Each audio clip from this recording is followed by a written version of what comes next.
Salam sejahtera Malaysia. Denyut nadi suara rakyat terus bergema di channel ini. Ada satu persoalan yang timbul di fikiran saya. Kenapa timbul persoalan ini? Kerana banyak persamaan di dalam perbicaraan kes rasuah Najib Razak dan kes rasuah Rosmah Mansur. Di penghujung penghakiman banyak yang sama tapi tak serupa lah. Sama tapi tak serupa tapi hampir sama. Yang pertama, yang sama sebelum itu sama, semua banyak yang sama, tetapi ada satu lagi yang belum berlaku. Ada satu lagi yang belum berlaku, yaitu apakah Rosmah Mansur pun akan memecat, menggugurkan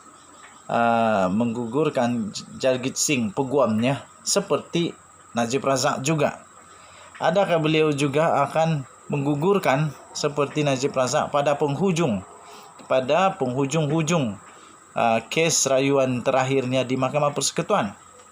Tuan-tuan dan puan-puan, yang pertama persamaannya ialah apabila dengan tergesa-gesa peguam Rosmah Mansur memasukkan bukti dan permohonan kepada mahkamah supaya hakim menarik diri, gugur dan menarik diri daripada mendengar kes ini kerana ada satu risiko untuk berat sebelah. Tetapi sama juga ditolak oleh mahkamah. Satu lagi yang sama ialah mereka pun minta supaya ditangguhkan. Tetapi hakim bagi kau punya. Sampai dia kata Datuk ni datang daripada era mana? Era yang daripada ini dan itu katanya. Jadi kemudian dia kata, buktikan kepada saya, kagumkan saya, kata hakim, kagumkan saya dengan pengetahuan anda. Itu barulah. Okey. So yang ketiga yang sama dengan apa yang berlaku pada Najib Razak di penghujung dia punya rayuan ialah kehadiran Rosmah Mansur pada saat akhir. Dan ini pun berlaku kehadiran Noriana Najwa Najib, anak kepada Najib Razak, yang tiba-tiba muncul pada penghujung penghakiman ini. Okey, jadi satu lagi yang belum sama sekarang ini adalah apabila Najib Razak menggugurkan Tan Sri Shafie Abdullah untuk menjadi peguam bela utamanya kerana mau dapat perspektif baru, alih-alih di Mahkamah Persekutuan. Perspektif lama itu juga dipanggil semula untuk membantu. Kerana apa? Peguamnya tak mau berhujah. Jadi sekarang ini Hisham Teh Poteh dah senyap, diam, tak komen. Tapi sekarang ini yang berhabis komen Tan Sri Shafie Abdullah sampai naik di atas pentas UMNO, kata itu dan ini. Lepas itu sekarang pula banyak lagi lah kes-kes yang berlaku di sekitar perundangan negara Malaysia. Okey, so persoalannya apakah Rosmah Mansur pun akan mencari perspektif baru dengan memecat, dengan menggugurkan Jagjit Singh? Tapi pada pendapat saya kali ini Jagjit Singh lebih bersedia. Hujahnya lebih berkesan daripada hujahan-hujahan yang pernah didengar ketika Najib Razak.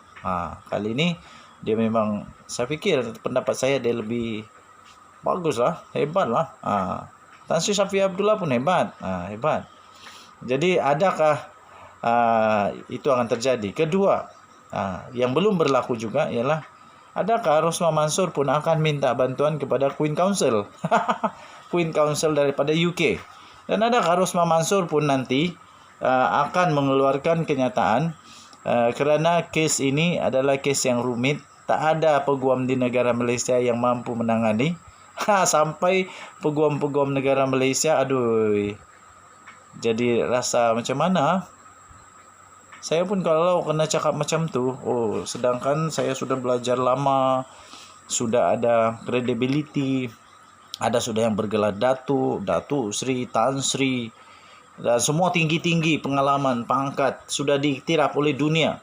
Malah mereka juga mungkin menjadi orang-orang yang mengajarkan, orang-orang yang menjadi idola-idola kepada ramai peguam-peguam dalam negara luar negara. Tetapi akhirnya terpaksa memohon bantuan daripada Queen Council kerana katanya kes ini amat rumit dan memerlukan bantuan daripada peguam Queen Council. Alih-alih Mahkamah Persekutuan tolak kerana mereka kata ada lebih 20,000 peguam di Malaysia yang memang hebat-hebat, pandai-pandai, berpengalaman, lebih berpengetahuan daripada Jonathan Laidlaw. Okey, so dua perkara yang belum berlaku. Tiga perkara. Yang ketiga yang belum berlaku adalah Rosmah Mansor kalah. Of course lah, belum berlaku. Jadi ketiga-tiganya kemungkinan boleh berlaku, tapi saya pun tidak pasti. Ini hanya persoalan saja yang kita perlu hadam sama-sama lah. Saya fikir kalau saya berada di Rosmah Mansor pun, saya akan buat segala-galanya untuk dapat keadilan ditegakkan lah. Supaya saya boleh menang. Of course lah. Kan? Okey, jadi adakah Rosmah Mansor akan juga terdesak seperti Najib Razak yang akhirnya mengaku bahawa dia buat itu kerana dia sudah terdesak. Tidak lagi saya malu untuk mengaku bahawa saya terdesak, kata Najib. Dia terdesak untuk menyelamatkan diri, akhirnya mengubah taktik, menukar peguamnya. Setakat ini pasukan peguam bela Rosmah Mansor sudah melakukan tugas dengan baik. Jadi saya fikir tak perlu tukar. Jadi yang kedua, saya pun setuju dengan apa yang diutarakan oleh peguam-peguam Badan Peguam Negara Malaysia yang menyatakan bahawa peguam-peguam di Malaysia sudah cukup bagus. Pengetahuan mereka tentang undang-undang negara Malaysia terlalu bagus. Sudah bagus, cukup untuk menjadi peguam yang kredibel. Kredibel bagi perundangan negara Malaysia. Jadi kenapa nak pergi minta tolong pula daripada luar negara? Mereka memang pandailah mungkin.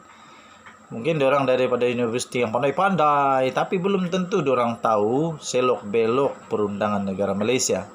Mereka boleh belajar perundangan negara Malaysia, tapi belum tahu mereka boleh hidup dalam perundangan negara Malaysia itu dalam masa yang singkat atau tidak.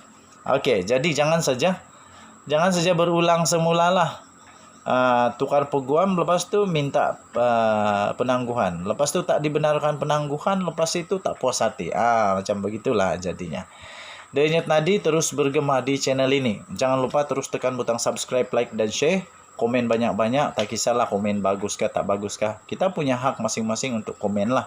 Apapun pendirian, pendapat, persepsi, kamu punya fikiran sendiri, itu kamu punya hal. Okey? Saya hanya berniat baik dalam apa yang saya sampaikan. Denyut Nadi, suara rakyat, bergema di channel ini. Bye-bye.